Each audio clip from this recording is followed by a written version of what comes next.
Yo, so I was gonna put this on TikTok, and then I realized that's just not gonna work. This video is gonna be far too long for me to even be able to put on TikTok. Like, it's just too much information. And this kind of happens with some of the downloads that I get, especially when they're in dreams, because um, anybody that gets like downloads at all that's kind of like this, like you'll kind of realize eventually that like sometimes when you get up you're physically just not in the brain state to be able to communicate this information. Like a lot of times I'll wake up and I have like a headache or something else, like I wasn't getting great sleep but I still kind of got the thing, and then you have to like try to process through what it is that you're like being taught, whether it's by your subconscious or otherwise. um, but I got a message last night, where I didn't have to struggle as much when I woke up and I was a little more clear minded. And one of the problems I often have is like people will have is like needing to write it down. Usually, what I do is like when I wake up, I try to keep my eyes like closed and I try to focus on like the sides of my head so I can keep that image in there. And then I try to process through it. And usually, like with me, I try to like ask God what the meaning is, um, because I feel like even just reflectively, um, that helps a lot. So like I'll ask Him, and then I'll ask myself, and then I'll ask Him, and then I'll ask myself, and sometimes like I kind of get the meaning right away, and I just process it. I'm like, I think that's pretty much what the point is. And then other times it's not so much like that. It's like it's really detailed, and the ones I got last night were kind of cool, man. Like whew, like so emotional. Like there's a lot of information in what I got. I was visited, I think, in both dreams. So I think it was the same spirit. In one of the readings that I listened to recently, because I've been listening to tons of tarot this last year on my spiritual journey, it's been a good reflective tool for me to be able to like learn obviously about tarot because I've always been into card games, but also to grow as an individual, right? Because it's like an inspirational tool. It's like good for you to learn how to um, use your intuition, and then in addition to in the process of learning how to use your intuition, you're also inspiring yourself, to believe in yourself that you do know stuff already. And this was really good for me because one of the problems I identified at the beginning that kind of propelled my spiritual journey was that I wasn't listening to my intuition. And that even though I knew what the problems were that I was facing, the reason they kept repeating was because I wasn't listening to them. So the last couple of days, I've been going through a lot of like regression, and then I had like therapy yesterday, and I'm trying to get into better therapy so that I can like get through a lot of these bigger things that I'm starting to finally chunk through, like hopefully pretty much once and for all. And I've been making huge steps forward. Like I've been progressing like a ton.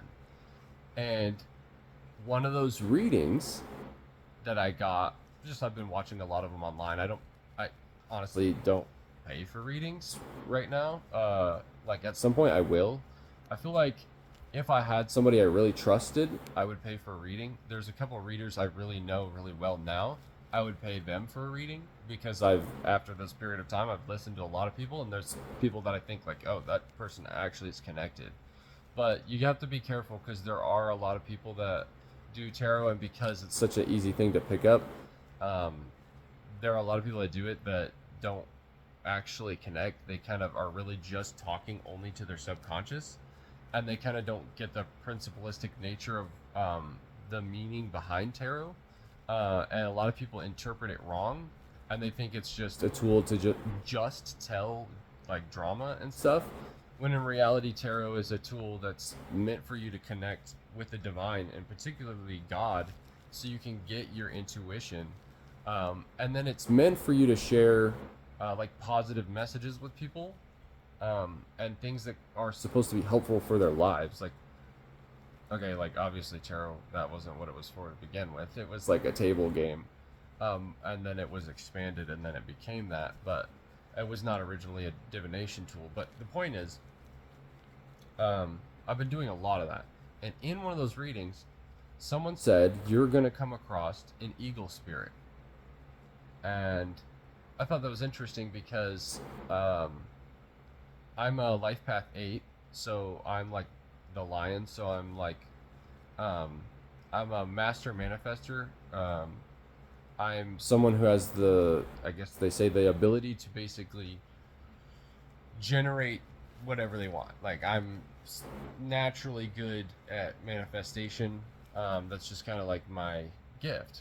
And I'm a manifestor generator in the sense that I'm constantly generating new manifestations. That's kind of why my brain is always going like it does. It's just always doing something. It's always thinking new thoughts.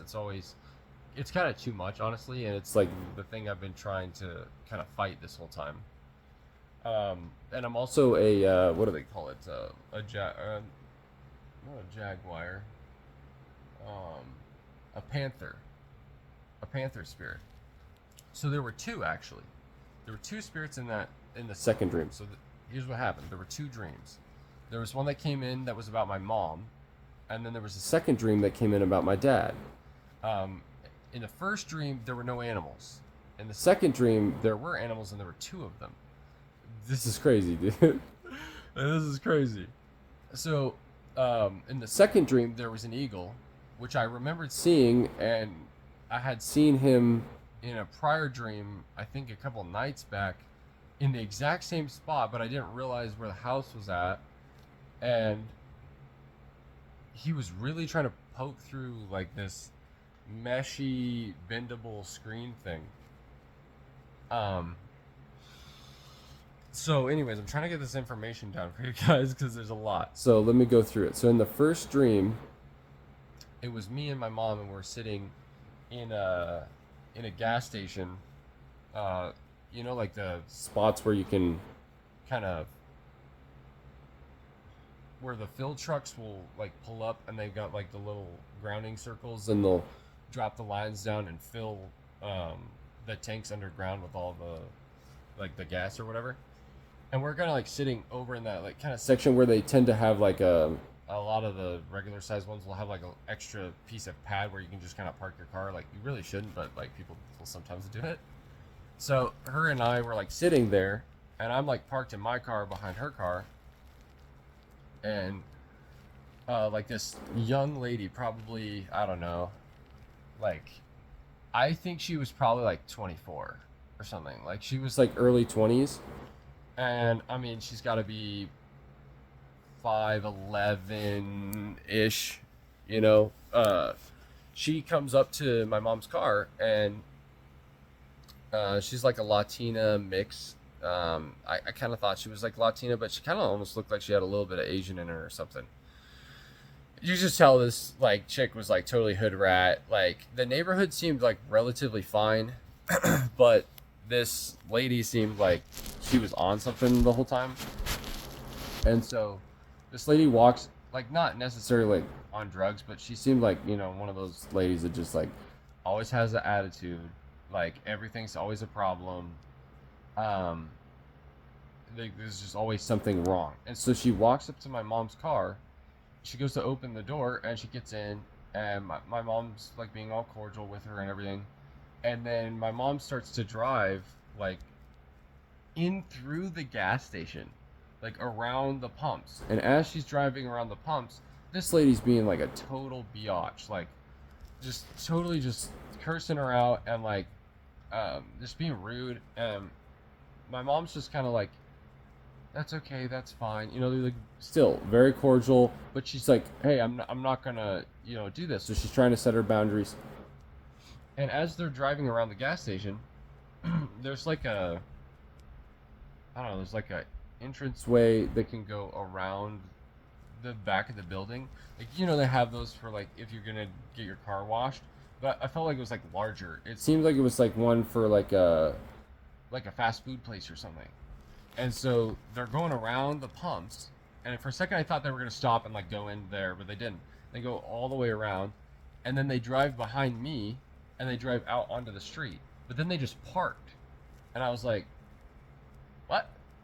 Like, I thought, okay, so at the beginning of the dream, as this was happening, I'm like, why am I witnessing this again? Like, I've never seen my mom do Uber before. Like, is this Uber? I didn't see any Uber signs. Like, I didn't see anything like that. I was like, huh? Like, what is this? Dreams have these meanings.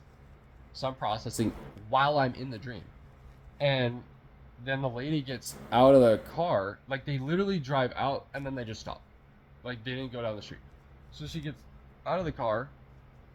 My mom gets out, they walk to behind the car, and they're on this little grass patch next to the sidewalk. The lady just like gives her like $70. And as she's like giving it to her, she's like trying to rip the money out of her hand. And I think she partially did, and then she just like dropped the rest in my mom's hand. Like she really didn't want to give it to her. And my mom was like, like I need this money, like holding on to it, like I need the money. And kind of like almost like Japanese, like kind of culture style, like oh, think, like kind of thing, kind of, and, and the lady stomps her way off from there and comes walking over to my car, and like here I am, and I'm like in my car, and I've done driving jobs most of my life, for almost 10 years, pretty much, and I've done Uber, Lyft, all kinds of stuff, delivery, all kinds of stuff. And so I'm just chilling, right? But she comes over to my car, and I have my front driver door and my back driver's side door open, and I'm sitting in the back seat. And the other two doors on the other side, on the passenger side, are closed. On my new Honda, because I had a red one before, that I got in an accident on the highway at like 70 miles an hour, and some guy tried to pass me. It was bad. All the doors worked. But then I bought the silver one, same year, model, everything, and the hammer pin on the passenger side door does not work, and the switch that's supposed to auto it for the fob doesn't connect to the fob. So every time someone wants to get in my car, they have to go up to the door and they have to wait for the person with the keys to get inside the car to manually go and grab the pin and pull it up so they can get in. This has a point. Everything has a point. So this lady tries to come up to the door and open the door, and she can't. And so I'm like, huh? So I'm like, wait, hold on. And I'm like, lackadaisically in the back of the car, and I'm like trying to pass through both the seats to go like reach to like, hold on, give me a second, to get the pin open. As I'm doing that, she starts walking around the back side, and she's, like ticked. Like she's like, this is stupid. Like what? Like why would you even leave this door like this? Like this is dumb. Like aren't you gonna give me a ride, kind of thing? And she walks around the back of the seat, and as she's doing that, I'm like in the car, and I'm like, hey, wait, hold on, no, it's fine. Like I'm gonna get it. It's just the door doesn't work. And she goes around. She goes to the front, and then I'm getting out of my own car, and here there's this guy, and he's standing there in between like the entrance to the front driver's seat. I'm like, who is this guy? Like some random dude is just standing right next to my car, and this lady walks around and starts talking to him, and he's got his arm up on my door, and he's just like, and they're just like, yeah, isn't that crap, like this garbage and like stuff. And then I'm just baffled, like, wait, what is this? Like, what's going on? So that was dream number one. In dream number one, I feel like the meaning and the point of the dream, like there was so much, but the general point of the dream was, it was a reflection for me to take a look at what I learned, as both of the dreams are, what I've learned from my mom, and like what I had adopted from her actual behavior in the physical world that we live in, and how I tried to do things similar to her, and how I tried to do things wrong. And I think that was kind of the point that the eagle and the jaguar spirits brought me. Now the I think it was a jaguar spirit when I saw it. It looked more like a jaguar in the second dream, but it could have also been like a bobcat. But it looked more like a jaguar. Anyways, I think what I got from this was that my mom has always worked really hard. no matter what she did. And she grinded at basically doing the same thing.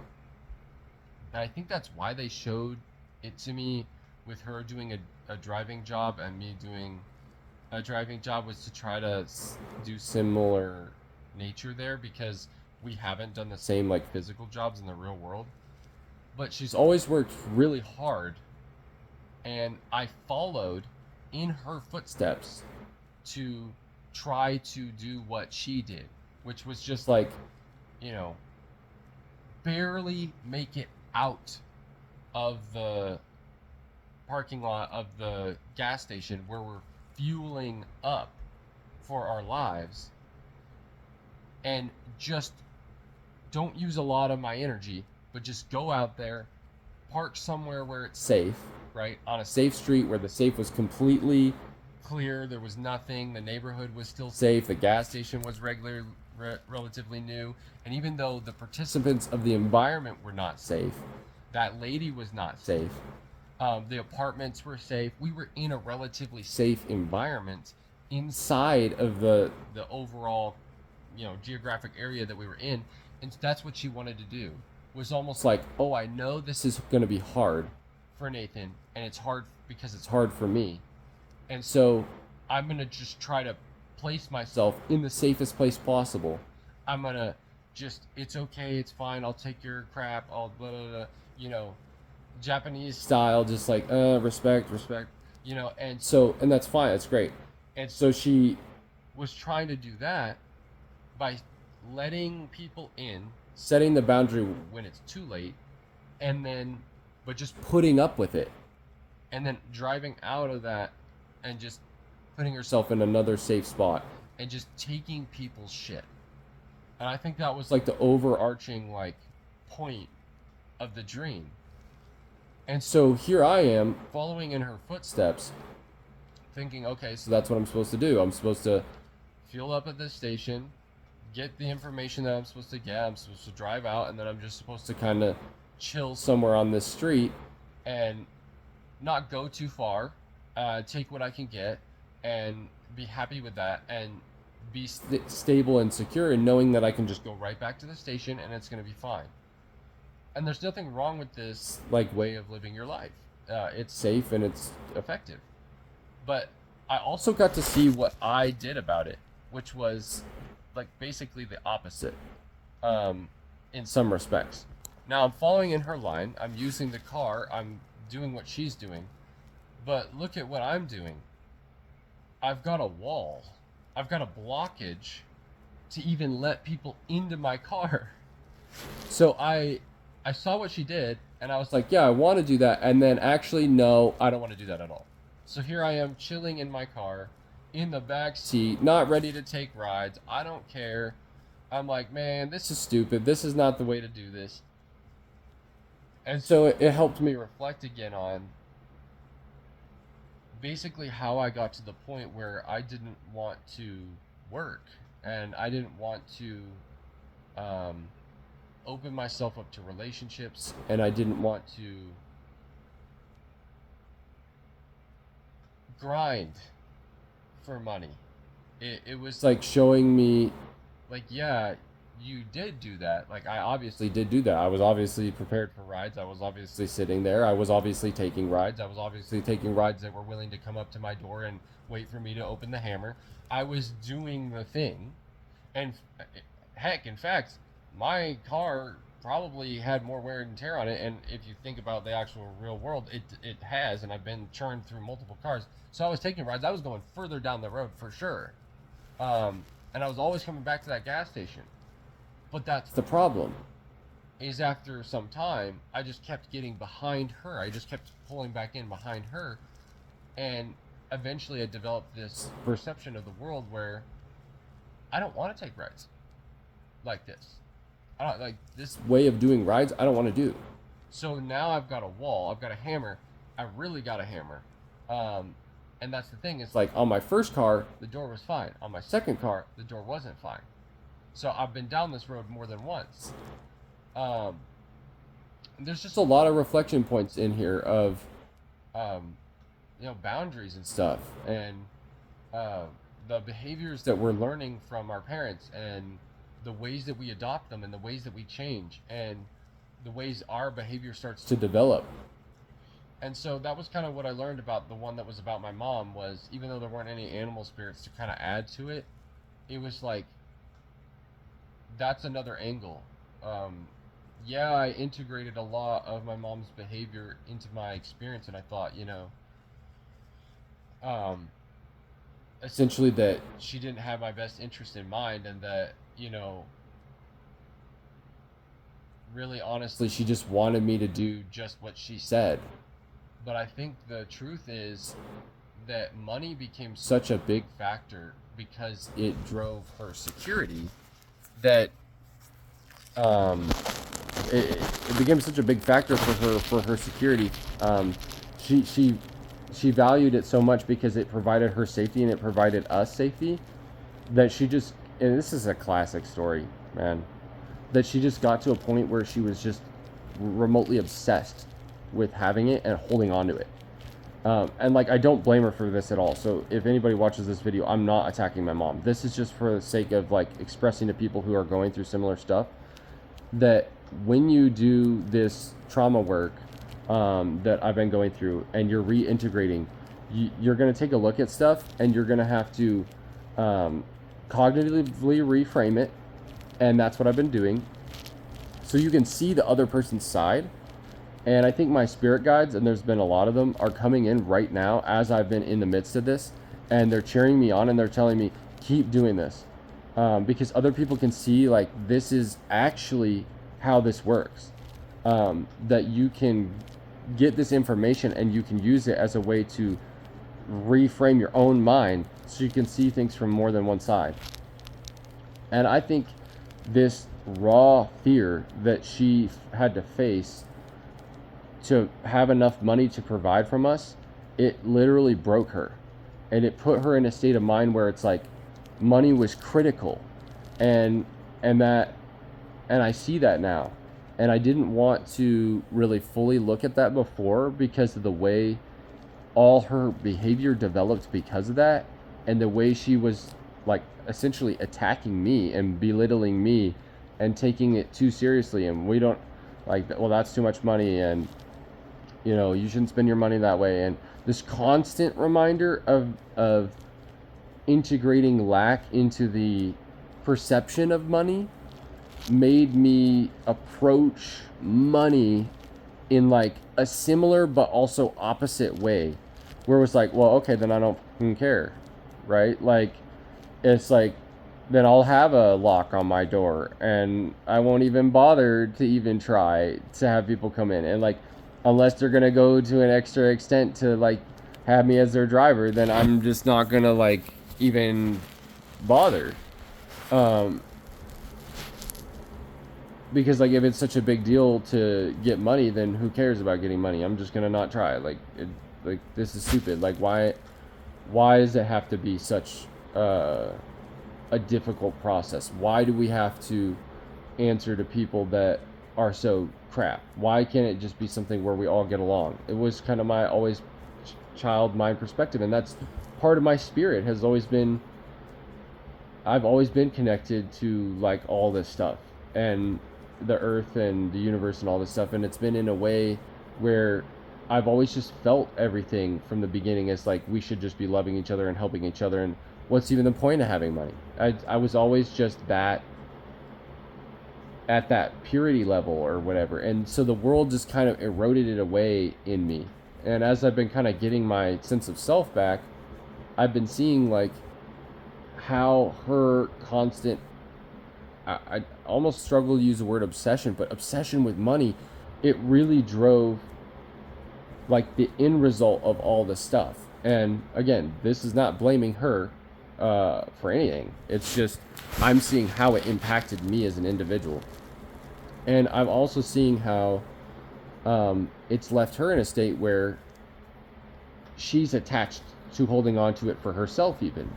And it's kind of, it's almost like the I don't know, like that Christmas Story, The Stooge, or the one where he has to see the past, the present, and the future. It's almost like playing out in my life in a way through her, but I'm like observant of it, and then I'm also like having to do it in myself and see how we're causally connected in how I flipped the image of the things that she was doing and she flipped the image of the things that she had to do for herself. It's weird. And anyway, the heat's getting hot, so I'm going to turn it off, but you guys can come with me.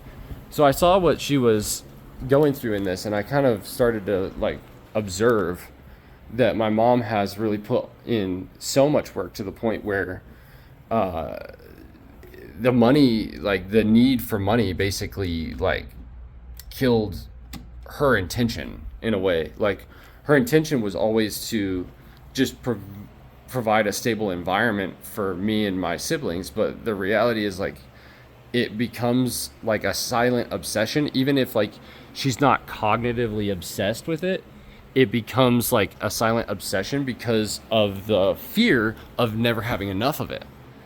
And I feel like that was a driving force for her behavior. And so I looked at that and I said, okay, this is how this impacted me. This is why I basically, with autism, I feel like my pathological demand avoidance really grew in the area of working to an extent to where it didn't make a lot of sense. Like it just ballooned because I had this serious lack injection around the area of money, which a lot of us do. And, you know, most of the houses and stuff I grew up in were always pretty nice. You know, they weren't like the one that I'm in now, but that's not really the environment wasn't the problem. And it even showed up in the dream, which is like we were still living in good homes in environments some of the time that weren't great. So the actual outside world wasn't great. The people weren't great again, but like she was trying so hard to calculate how to navigate us through a world that was clearly not safe for us while still trying to live her life while also just taking all that crap and literally just and I think this you see this happens a lot, and that's why I'm referencing the Japanese culture of doing that. It's like that grind perspective, it does exactly that. It erodes away what's in the heart. It erodes away what's in the spirit, what's in the person themselves that's naturally not meant to do this like servitude thing like that. Like when we're meant to be a servant to others, it's out of the nature of our being to do so just because they are us. Like we're supposed to be able to heart, like, oh, I love you because you are me. I'm doing this because I care about you because you are me. Not because, you know, I have to have money to be able to live.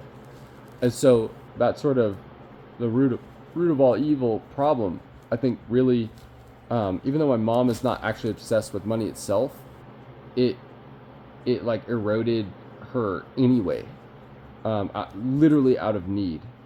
And I think it propelled my sister into really, really, really going hard for money. And so she's done really well, and she's married to a guy, and they do really well, and they've got kids, and they have an even nicer house than my mom does. And it's like they have found a way to make it all work, right? And then with my brother, I feel like it's made him hyper independent, and he's also starting to do really well. And for me, I just think with my neurological difference, it just put me in a state where I was like I said, like, what's the point? And so then in dream 2 is like about my dad. So there's like a house. It's kind of looks like the house that we had on Emerald Street, but it seemed like it was placed in like a mountain, like a kind of like a mountainside, and there was like some steaminess outside. Anyways, I'm in a house, and my step siblings are in there, and I don't think my brother was in there. And I'm in there, I'm like taking care of them, I'm like watching them, whatever. And then I think there was eventually a babysitter came over or something. And she was like watching us all for a while, and then she left, and then I was watching them again, taking care of them. Which was part of what happened some of the time. is I did do a lot of, at least as far as my brother went, watching him, and like we watched each other and we took care of each other a lot when my parents were gone for work, which they were quite often when I lived with my dad and my stepmom. And so that kind of made sense. I was like, okay, yeah, like, you know, they work, and a lot of the work they do is remote, so we do watch each other a lot. But anyway, eventually my stepmom came back, and she was kind of remotely talking to me about like my dad's behavior and why he's gone all the time and what he's trying to do and how he's trying to put on the image to show me that, like, how to be a hard worker and stuff. And she was in the kitchen, and like we're in the living room, and like we're by the couches, but we're laying on the floor, and we're playing a game that kind of seemed like Smash Brothers, but had like Pokemon characters on like a big screen TV with like GameCube controllers. And it was like also like combined with like a racing game, like yeah, like a Mario racing game or something. And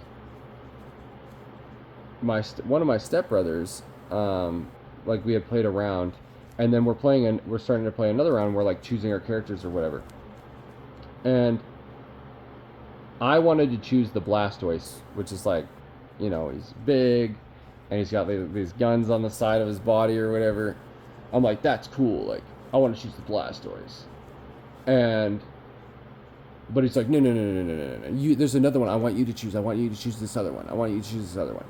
And so I was like, okay, sure. So there was like another menu where you could get other characters, and I'm like scrolling through, and they're showing me, and I forget the name. It had a really complicated name. It was like 3 separate, you know, like when you have a name that's like a little part, and then there's like a space, but then there's an extension to it, and then there's like another part, and then there's like a dash, and then there's like a longer part. It was like a really complicated like name. It didn't make a lot of sense. I forget what it was, but anyways, I finally scrolled, and showed me how to get to it. And I get down, I scroll down, it's like the 7th or 8th, I think it was like the 7th or 8th thing in the list. And then I looked at it, I was like, wait, what? Like, these are all like hyper realistic characters. Like, these aren't Pokemon, they're like humans. And it hit me. I was like, what the heck is this? And I'm like looking, I'm like, whoa, like this person's like a trans girl. Like, this is like a MTF. Like, what is this? And like, why do you want me to choose this? And everybody in the room, except for my stepmom, like it was my 2 stepbrothers, and then I think maybe my brother was somewhere in the back. I can't remember if he exactly was or not, but it sounded like there was multiple people there. They all just like started laughing, and I was like, what? And I was like, okay, well, fine. Like, I guess if you want me to pick this character, I'll play this character. That's okay. I really wanted to play the Blastoise, but I'll choose this one if that's what everybody wants me to do. So I picked it, and then it panned back to my stepmom, and she was in the kitchen, and it was really dark, and she's got like an apron on, and she's in there making food, and she was really sad, and I think she just felt like locked off. Like, why is this happening? Like, she was cut off from everything that was happening between me and my siblings, and how we were forming our identities, and how we were influencing each other. And this was just a reflection on her reminding me, like, he's trying to show you to get out there, and that like when you get out of school, to get out there and you can fight for it, and here's the manly identity and stuff, and you can do it. And yet, in my environment with the siblings and the lack of friendships and stuff, I was integrating a trans identity and taking it on, even though internally, when I go to make my choice, I want to be the fucking, you know, big macho like Blastoise, right? Like, that was what I wanted.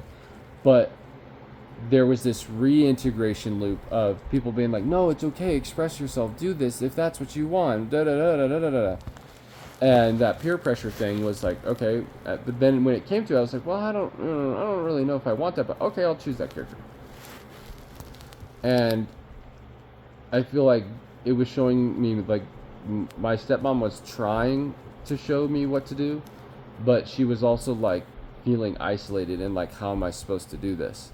Like, they're trying to build themselves, but how am I supposed to direct them down a path like this? And there was a time where I was really trying to get her assistance in expressing this and telling my dad about it. And at first it was like, I'm gay, and then it was like, no, I'm trans, and then but all that was really just a false path, and it was really just that I was hurting on the inside from trauma and other stuff, and I was just trying to figure out like what I should do with myself.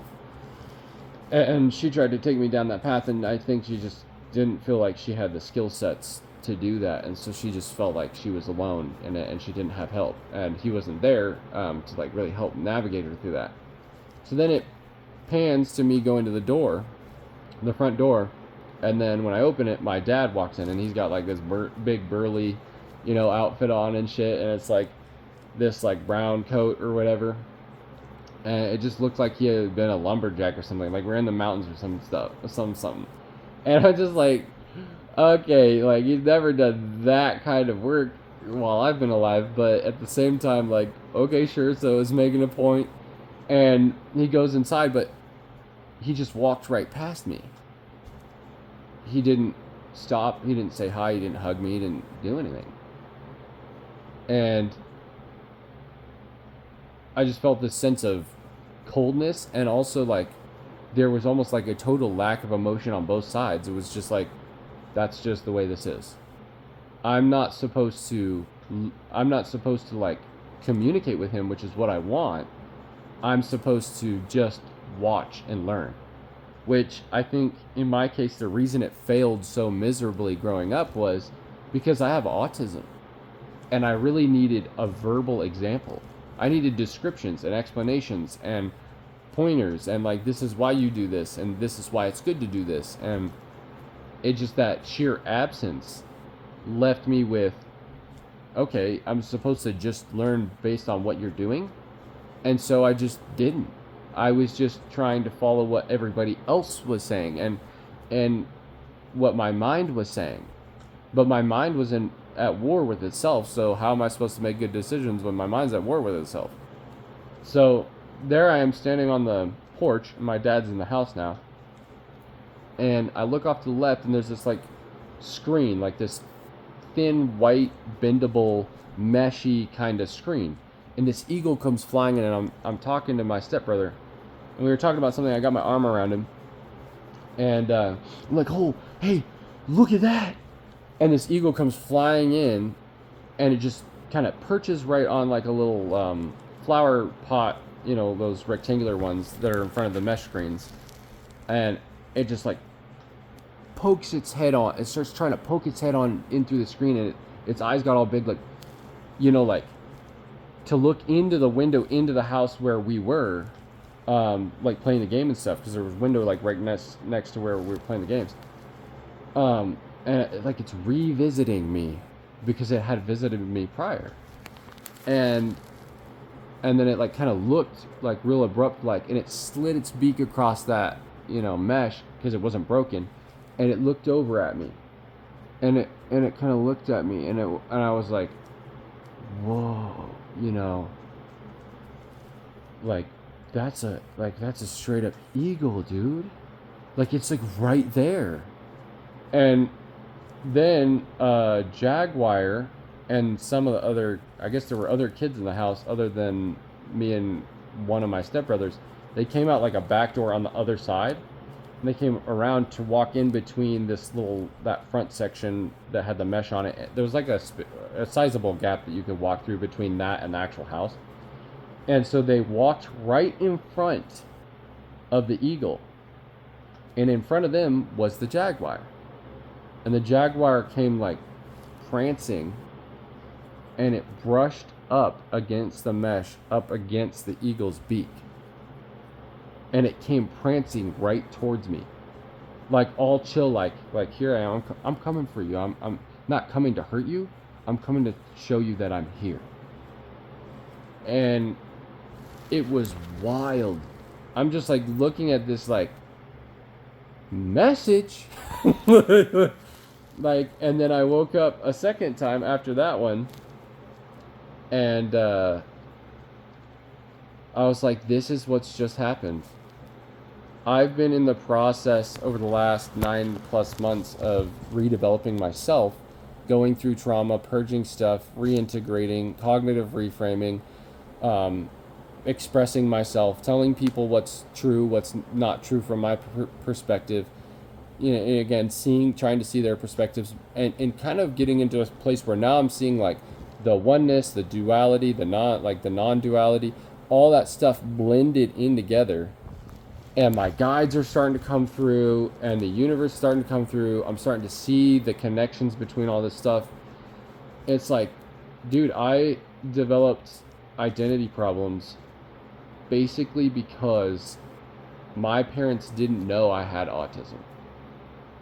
They didn't know that the way I looked at things, I really needed an explanation of how stuff worked. Which is why I've always been the kind of person that's been trying to figure out how things work. Is because I don't understand. Like, at all. Like, by default, a lot of the way other people build and do stuff straight up doesn't make sense to me at all. I think in reverse. So I've always described myself as somebody that, like, I would go into the movie theater room through the back theater room door. I wouldn't go in the front of the theater, get my ticket, and go in. I would like buy my ticket online, and then I'd like show up, and I'd be like 15 minutes late, and I would like go in through the side door or some shit, and then take my seat. That's just how I've always been, and like in some senses, it's like an engineering kind of mind. And like I'm very inventor-esque. Like I have constant ideas on my mind, and I think it's been a big part of my problem expressing myself is I have such a large inner world that I'm constantly thinking different things, and I'm cutting myself off, and I'm like, wait, but what about this? And then and it's because there's so much information coming into my brain, and I have developed a ability to express it over time, but there's so many thought lines and probabilities and concepts and new inventions, and like it's so overwhelming that I've always had a hard time like actually getting it out has been difficult. And when I was younger, I couldn't put stuff on paper. Like I couldn't write anything down. Like I couldn't even get anything out at all. But back then I could rap. Like I could freestyle rap. Like I was good. And then I went through mental illness, and I think it got sparked by me accidentally doing a drug that I was not supposed to do. And then that's when I went through psychosis. And then after I started getting out of that from medication, I started learning how to put stuff down on paper. And I went to college and I got pretty good at it. And then I could use a computer and I got pretty good at it. And I could get my ideas down, but I lost my freestyle rap ability, especially while I was on that medicine, because the medicine was blocking my, linguistic processing center. And so because I had a hard block, it was hard to put the words together. And now that I'm off of it, I'm starting to be able to do my poetry and my raps and stuff again. It's this slow integration of being able to express myself, like actually as I was before all of this stuff happened. And it's been a really long journey, but now I'm starting to see myself being able to piece all of those gifts that I already had as a child back together and like form it into one thing. And so that's what I'm doing. That's what I'm going to keep doing, is like doing that so I can put that on my channels and have everything I've ever learned into one final like product, so that people can really, see what I'm trying to do, instead of just like kind of like the pieces individually. And it's cool. I've been starting to slowly gain my ability to like use my brain to do that more freestyle thing. I'm not in the mind space to be able to really fully freestyle again yet. I'm gonna have to practice it, but I have been, freestyle poetry with out loud, which is cool to be able to do that again. Because when I was on meds, like I said, I couldn't do that. Um, but my ideas are just, bro, they're like downloading now. Like, I haven't felt like this since I was in high school before I got permanently on quetiapine. Like, I'm back, dude. Like, I'm back. And that was just so cool to see those guides come through, dude. So heavy, bro. Oh, man, that was cool, bro. Like, to just see the guides come down and to just show themselves so intently. Like, hey, we're here. We're going to help you look at this. Like, you are doing it. And I guess the inspirational message, the reason I want to share this, other than just putting my own story out there for you guys and how I think you could try to integrate it for yourself, is like, you can do this work. And I think a lot of people think, honestly, in their subconscious, that the shadow work is just going to be too hard, and why will I ever try? And like, people will sit with that for too long, and then they just waste a lot of their lives. And it's like, these guides are here for us. We have to just sit in a place, in an energy that says, you know what, I'm gonna deal with my shit. I'm gonna sit here, I'm gonna do the work.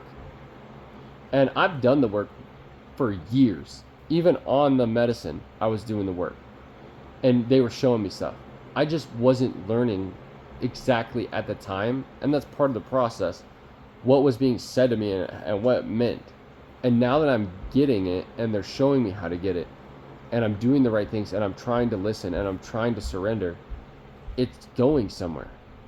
And like, I truly believe that anybody that watches this message, like, you can do this too if you haven't already begun doing it.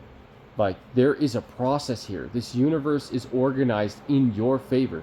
You can learn what you need to learn, and you can unlearn what you don't need to have had learned, right? And you can become a version of yourself that's in alignment with the people around you, so that you're just flowing and you're not like making things harder for yourself. And really, ultimately, that's what I was doing, and my brain is like kind of automatically doing that. And so it's going to be this constant integration of like listening, paying attention, reflecting, meditating. What is the message? For me, that's going to be my life. I can see that already, because there's no way around it. Like, I'm embedded in an environment where, other people have a way of doing things, and like, I'm physically not built to do them that way. And like, trying to make me do them that way is hard. Like, I'm teaching myself, but trying to actually make me do them that way is probably just not going to happen. But it's this big lesson to say, hey, this is who you were all along. This is what happened. This is how it happened. It's okay. You don't have to stick with those old stories. Yes, there are pieces where these people did, do things that did hurt you, and your perspective is valid. But here's the other thing that was happening. The insecurities in those people, and the choices they were making, and the good reasons they were making them. Why they were doing what they were doing when they didn't know any better.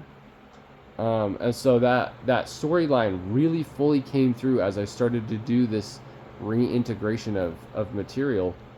And it was just cool to see my guides physically show me that, man. For them to literally guide me, to literally show me the actual intentions of other people that have never been able to communicate them to me in almost 31 years of my life. From the day I was a child till now, has never been able to be properly communicated. And some guides within the universe that, as far as I'm concerned, in this third dimensional embodiment I've never even met, come through in mere dreams and communicate it to me better than anything else. So if you're struggling, I guess is another point, with like integrating into society, And I'm not necessarily saying every autistic person has this capacity, though I believe it.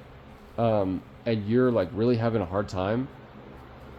If you get to the point where you're connecting to this stuff, you are gonna be a guide for other people. And this, I guess, is another inspirational element of this, which is that we are guides for ourselves. God is a guide for us. Spirit guides are guides for us. We're also guides for spirits. We're all supposed to be guiding each other. You know, like if you look at it up and down and everywhere, we're all supposed to be doing that. And so it's almost like a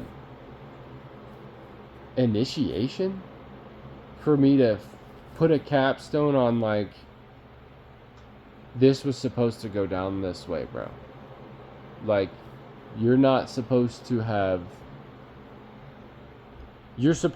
gone through this exactly like that, so you could be in the place where you learn what you needed to learn for yourself. And sometimes we have to just do everything backwards before we finally get to understanding how it works in its forward momentum or movement. And it's unfortunate that that's how my brain works in some way, but it's also the most fortunate thing that's ever been for me, because it brought me right back to where I started. And my connection now, dude, to the spiritual realm is so freaking strong. And for me to be able to see this stuff and to understand it, and to understand where it's coming from, and to understand the impact it has for me and other people, and to just know that's the message, that's the universe telling me that, like, directly. And that has a lot of impact, bro. Like,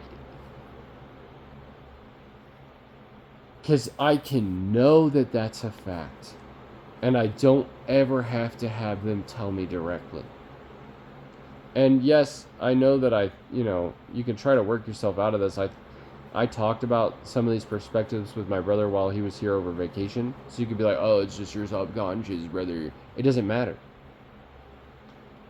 That's part of the system of our systems that these entities, these spirits, these nature beings work through. These parts of the universe work through those parts of us so that we can see these parts of us and these parts of others. And there's so many other parts of your conscious awareness that they work through. I mean, there's like multiple, there's like probably 20 or more versions of consciousness. Like, it just depends on how you want to break it down. Like, there's a lot that we've identified, and we don't even know all the states of consciousness. Like, just look at schizophrenia and autism. Like, I'm saying this over and over again. I'm a broken record on this. Like, we literally don't know all the states of consciousness. And in fact, we don't even understand all of them properly. And in fact, I think a lot of the stuff that's actually in our brains, for most people, doesn't even work correctly. Because if you look at it, this is a gift that I am being given. It's a brutal gift. It's a shamanic gift.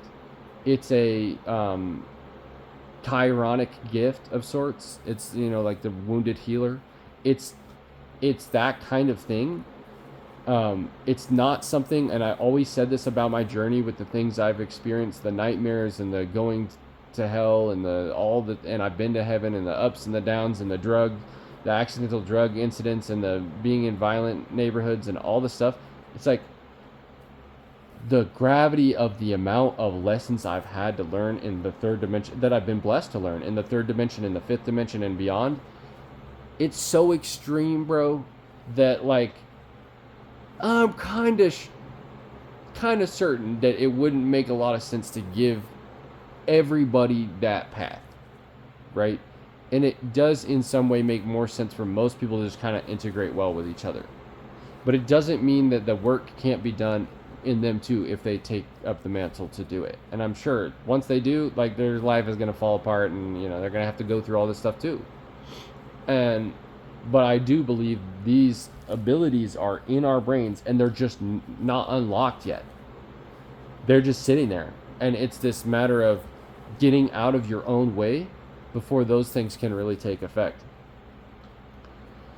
So I don't know, I'm really happy right now, and I'm also like really emotional at the same time, and it's just like, dude, whoa, like it's like having a baby. Like, it's like, what just happened? I just got like some wrap up of how this problem was formed, and I've just been getting these wrap up downloads back to back to back the last couple of weeks, and I don't know how many more of these there are, but that one had to do with my parents. And I guess it's just like, to tell you guys, like, if you watch this video, because I'm gonna put this on YouTube, like, I forgive you, and I also forgive myself for even putting us in this situation. And I understand that, like, you just did the best you could. So it's like, I guess water under the bridge is what they're saying. But like, I'm not mad at anybody. I'm not gonna hold resentment in my heart. I've worked through this stuff, and I see it now, and I see it in a way from things in the universe that had the capacity for me to be able to see it. I might have not been able to see it from a human, but I do see the intention now, where that was coming from. No matter how many times you would explain something in one way or the other, I just couldn't see it. But I do, and I forgive you, and I forgive myself for even getting in that spot to begin with. So, yeah, man, message. What a message.